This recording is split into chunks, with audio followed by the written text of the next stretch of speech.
大家好，我是芷欣。现在我委托我的一些朋友，在我被失踪后，把这一段视频公之于众。也就是说，当大家看到这段视频的时候，我已经被警察带走了，就像我的其他几位朋友一样。事情大概是这个样子：11月27日，也就是在乌鲁木齐火灾发生之后，我和几位朋友看到了北京亮马河悼念同胞的信息。您现在看到的这位正在说话的女孩子，名字叫做曹子欣，她是北京大学出版社的一名编辑。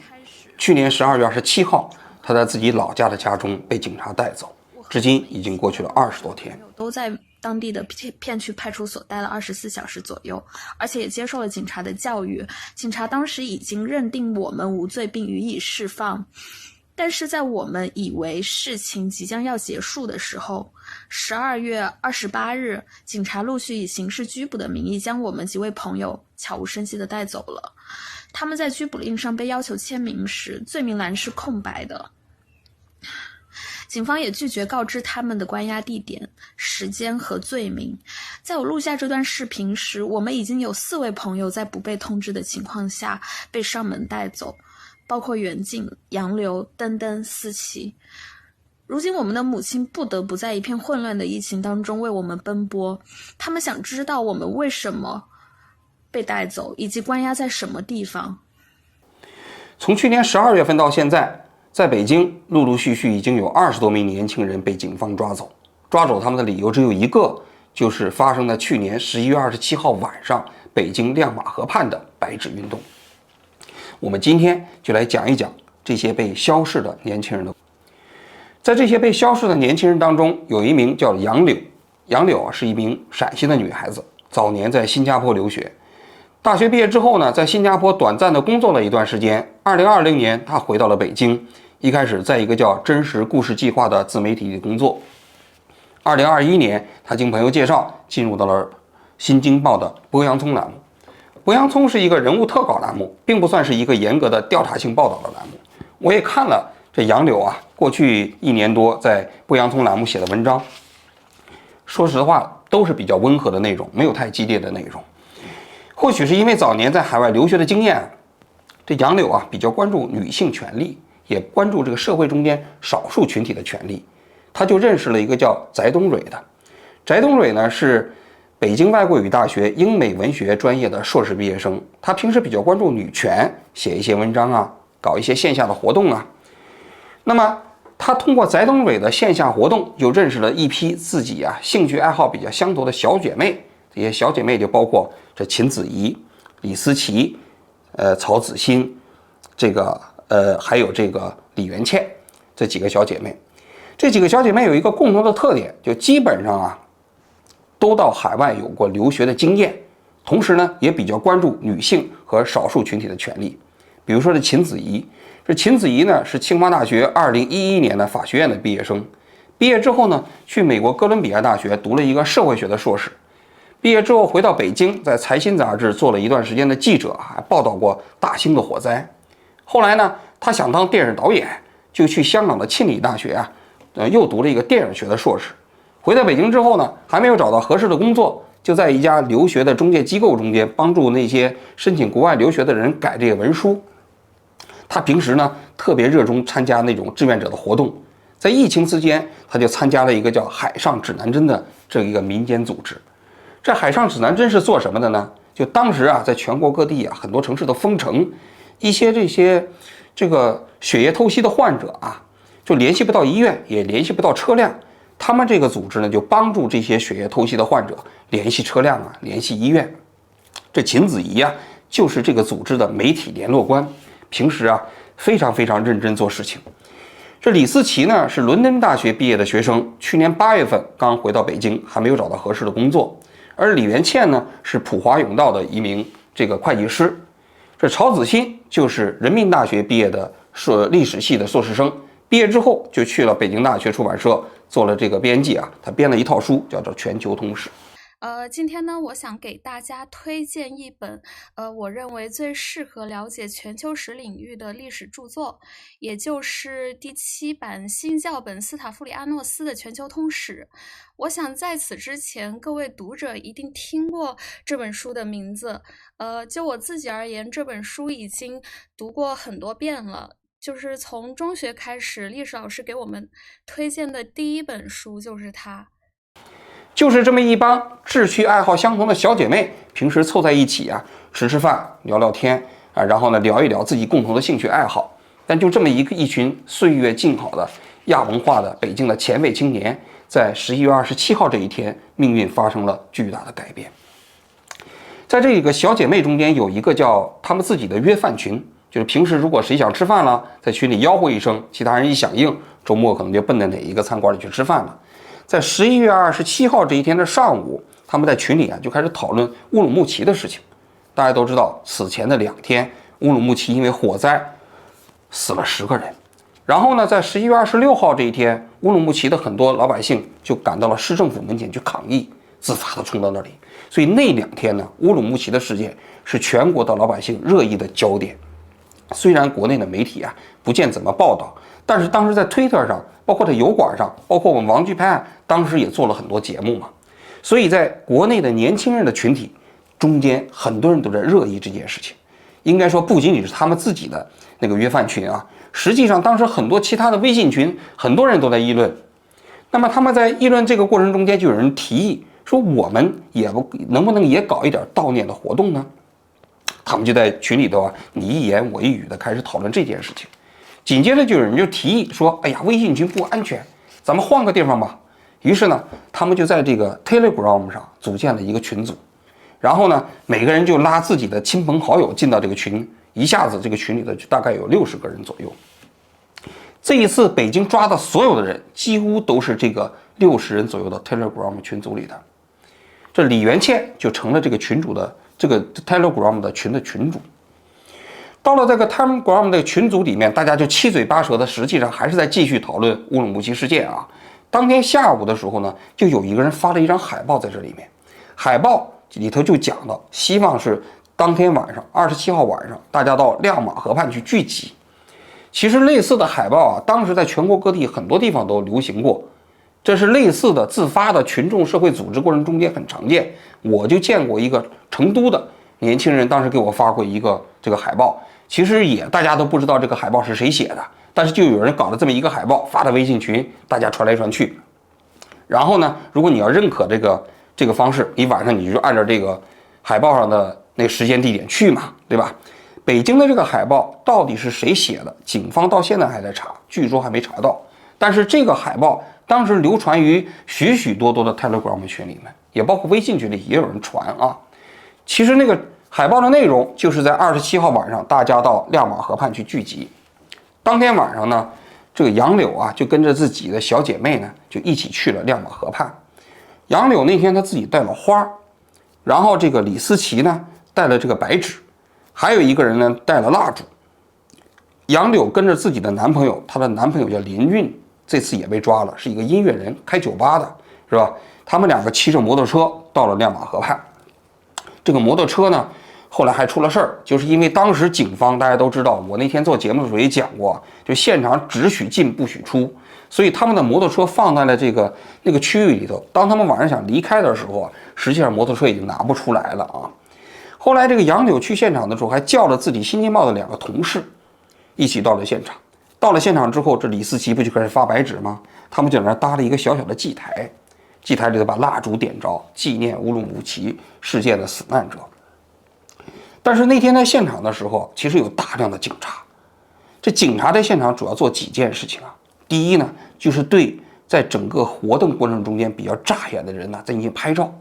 比如说你发白纸的点蜡烛的还有做演讲的，给你拍照。拍照的目的是什么？肯定是将来按图索骥就是把你给叫去，对吧？这是第一。第二呢，现场呢派了2辆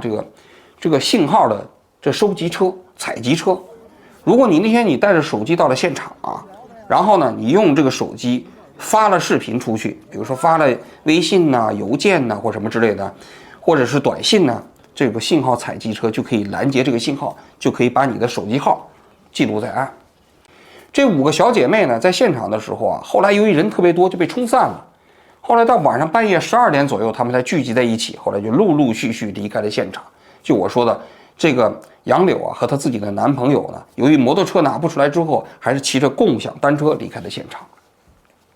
应该说，他们肯定也不是这个运动中间最重要的组织者啊，因为大家都知道，北京的亮马河事件过程中间，在晚上，其实现场又聚集了很多人在亮马桥下，还有人演讲啊什么之类的，一直折腾到3、4点才结束嘛。其实这5个小姐妹早就回家了，但是在29号这一天，警方就开始陆续的给当时参加过亮马河事件的人打电话。据有人跟我讲啊，在全北京大概一共找了900多人，就小1000人这样子。这5、6个小姐妹全部被警方叫到了警察局。这中间比较糟糕的一个事情是，他们中间有一个人啊，没有删掉自己在 Telegram 群组中间的聊天记录，而这个手机被警察拿到手里之后呢，他们这个群组中间所有的聊天记录就被警方全部固定了下来。所以你看到这次北京抓的这20多个人嘛，就全部是这个群组的。那么当时在11月29号抓了他们之后啊，警方原本已经准备要把他们拘留了，就把他们这几个人都送到了一个在拘留之前要体检的一个医院那里头。体检进行到一半的时候，这现场的警察接到一个电话，说这些人都放了。警察当时在电话里还抱怨说，其实他们已经给他们做了体检，都进行了一半，都花了1000多块钱了。那么这些人就幸运的在12月30号这一天全部被放了出来。这些年轻人你想想，年纪都不大，也没有进过警察局，警察把他们在这个看守所，在这个警察局里留置了24小时，肯定心里是怕呀。所以出来之后啊，他们就自己在 Telegram 群组里又组建了一个群，这个群叫对策群。这个对策群主要是研究这警察如果他继续抓他们怎么办。这几个小姑娘就想了这么几招。第一呢，就是如果警察再找他们要想办法寻求美国大使馆的帮助。第二呢，就是他们要事先录制一个视频，一旦要是自己被警察抓了，这个视频可以放出来。所谓的曹子欣，一开始我们看到的那个视频，其实就是他们在这个对策群里商量的结果。北京已经到了最冷的季节，马上就到了年关各种团聚的节日。但是我们的母亲现在想要给我们送一件御寒的衣服，也无法得知我们的下落。他们不知道我们为什么会被这样对待，他们也不知道我们何时才能回家。我猜现在我的母亲也正在从南方的县城千里迢迢赶往北京询问我的下落。我现在26岁，就是刚毕业1年半左右，在一家出版社做编辑。我的朋友们也是和我相似的同龄人。但是比较糟糕的是，后来他们这个对策群里的聊天记录啊，也被警察发现了。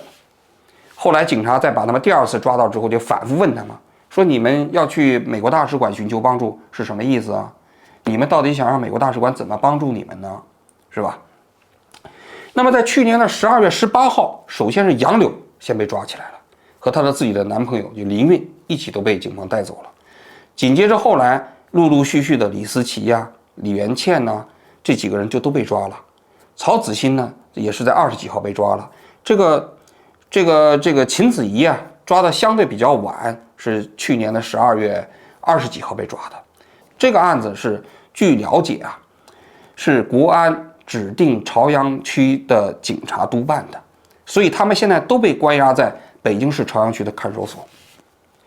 而且一个比较不好的消息是，也就是1月12号这一天，就是这些人核心的这些人基本上都被警方啊这个报请检察院来报请批捕了。杨柳的这个拘留的期限到1月17号就应该到期了，现在已经过了这个期限，还没有放出来。所以现在看来，这些人大概率可能都会被批捕，而且将来可能会被判刑。其实从全国各地啊，就是在白纸运动之后啊，陆陆续续有些地方抓了人，比如说在成都那个地方，当时聚集的年轻人也有人被抓的，比如说有个叫杨子京的，大家都知道，前一段时期内国内也有人报道，后来都被关在了广州，他的家人也到广州啊去想要见到自己的女儿。后来这批人都被放掉了。上海呢，澎湃的有2个记者在现场的时候呢，也被警察抓了。后来呢，澎湃把这个记者也给捞出来了。前不久在网上啊，有人在传有个叫什么倪子怡还倪心怡的，是吧？说是他被抓了，结果很多海外的自媒体就做了这个节目啊。其实这是一个乌龙啊，我也怀疑其实是有些人是故意给海外这些人投料。其实这个倪心怡根本就没有被抓，后来在微博就辟谣了嘛。但是北京的这20多个年轻人是实实在在被抓的。比如说有一个人上了德国《民进周刊》的封面，他其实只是一个卖滑雪服的，在现场其实也没做什么。那天就是路过的时候去看了一下，《民进周刊》拍了他的照片上了封面，他就被抓了。还有人在现场读莎士比亚被抓了，还有人呢在淘宝上定制了一批文化衫，这文化衫就是举白纸的吗？结果这个东西刚送到他们家，警察就把他带走了。当时在27号这一天啊，北京的现场有很多人很活跃，但是这批比较活跃的人并没有被抓，因为他们呢可能有一些特殊的身份，比如说外媒的记者，所以呢就都没有被抓。还有一批呢，可能是当年89年事件的时候就被这个关起来过。现在当时在这个亮马河事件那天的时候，也在现场去朗诵啊干什么的之后呢，这批人因为有另外一套系统的人专门监控他们，所以他们也没有被抓。被抓的就是杨柳的这一批小姐妹，就是通过Telegram 群里头看似组织在一起啊参与的这个活动都是年轻人。说到这儿啊，我们要分析一下北京的警方为什么要抓这批年轻人啊。话说当时我们做这个亮马河这期节目的时候，我还讲过，北京市的市民啊，当时对敌斗争的经验非常丰富，他们在现场既没有喊什么过激的口号，跟警察之间呢互动又比较良好。现场北京市的公安局局长也到现场了嘛，也跟老百姓之间进行那种良性互动啊。所以我还在说全国各地北京这是一个典范，但没想到现在你看全国各地其他地方基本上都没抓人，即便抓了也都放了，但唯独北京抓了20多个人。为什么？我个人觉得这里可能是有一个反复，大家注意到没有？29号把这些年轻人抓进去之后，30号放掉了，然后在12月18号又重新把他们抓出来。我觉得这背后这说明就是政策的决策层对这些年轻人的处理啊，曾经有过反复。一开始想要抓，后来呢又不主张抓，把他们放了，但是在12月18号又决心重新把他们抓起来。这背后究竟是哪个部门下的指令要把这些年轻人重新抓起来，我们不知道啊。但可见是其实在这个共产党的内部、警察内部对如何处理这批年轻人也不是完全意见一致，这是第一点。第二点呢，我想说为什么要抓这些人呢？有一个很大的可能性是他们想杀一儆百。因为这些群众运动啊，虽然说可能没有明确的政治诉求，包括北京的很温和，但是毕竟是群众组织在一起，而这个组织在一起啊，在我看来啊，就是自89年以后全国各地出现的最大的一次群众街头运动。可能对于共产党内部来讲就这个苗头啊，是绝对不允许它重新燃起来的。一旦要是重新燃起来之后今后但遇到类似事件，他们采取这种方式，那有可能不可收拾。所以呢，就要把这些看似有着组织行为的年轻人抓起来，杀一儆百。他是告诉这些年轻人，以后你们不要认为你们在外网聚集，在 Telegram 上你们搞这种密谋，想搞这种社会组织活动，我就不知道了而且我不但知道，而且我还对你们坚决打击。我猜这是一个非常重要的原因。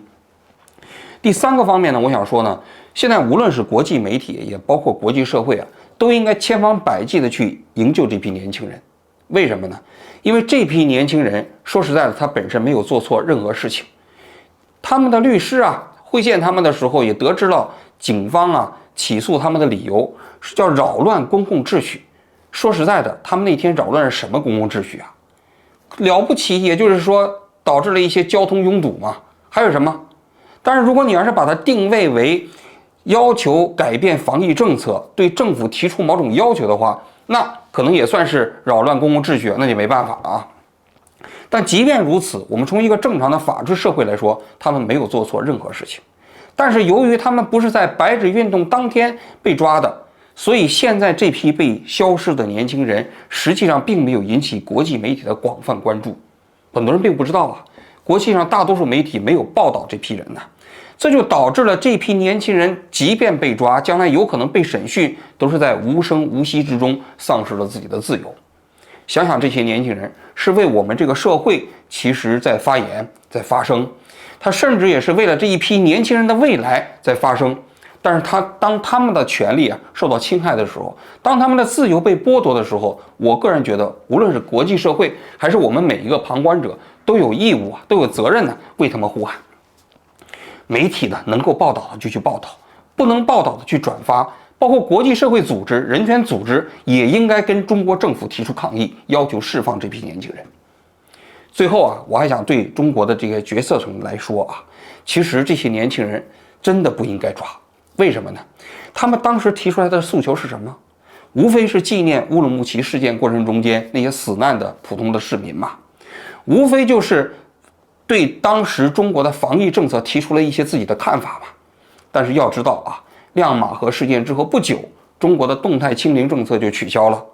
那么一个错误的政策你自己都纠正了，都废止了，那么当时提出改变这些政策的年轻人，你却要把他们抓起来，理由何在一个社会要进步，也需要这些年轻人对一个自己的国家、一个社会发出理性的声音。所以我个人觉得这些年轻人本身他们没有特别强烈的政治诉求，所以从任何一个角度来讲，其实中共你们都不应该对这些年轻人下手。所以不管是从哪个角度来讲我们都呼吁有关部门尽早能够释放这批人。从我们的角度来讲，我们即便是不能去营救这些人，我们至少应该记住这批年轻人，记住他们名字，记住他们在11月27号这一天在亮马河事件过程中间做了什么，记住他们之后曾经在网上的这些呼吁。北京已经到了最冷的季节，马上就到了年关各种团聚的节日，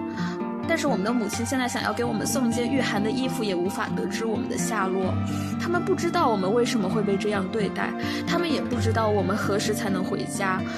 我猜现在我的母亲也正在从南方的县城千里迢迢赶往北京询问我的下落。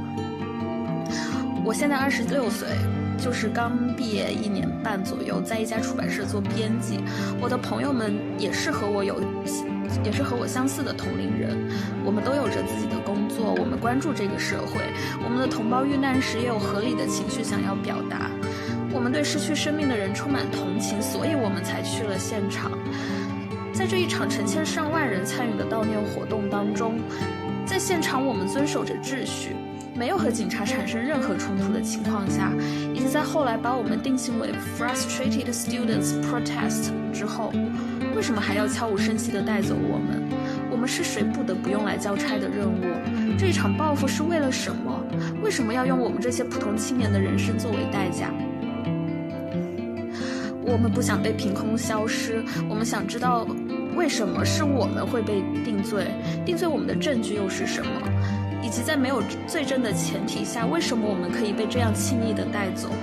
如果仅仅是因为我们出于同情去了悼念现场，那么这个社会还有多少可以容纳我们情绪的空间？希望大家可以救助我们。如果要给我们定罪，请拿出证据，不要让我们不清不楚地消失在这个世界上，不要让我们随意地被带走、被定罪。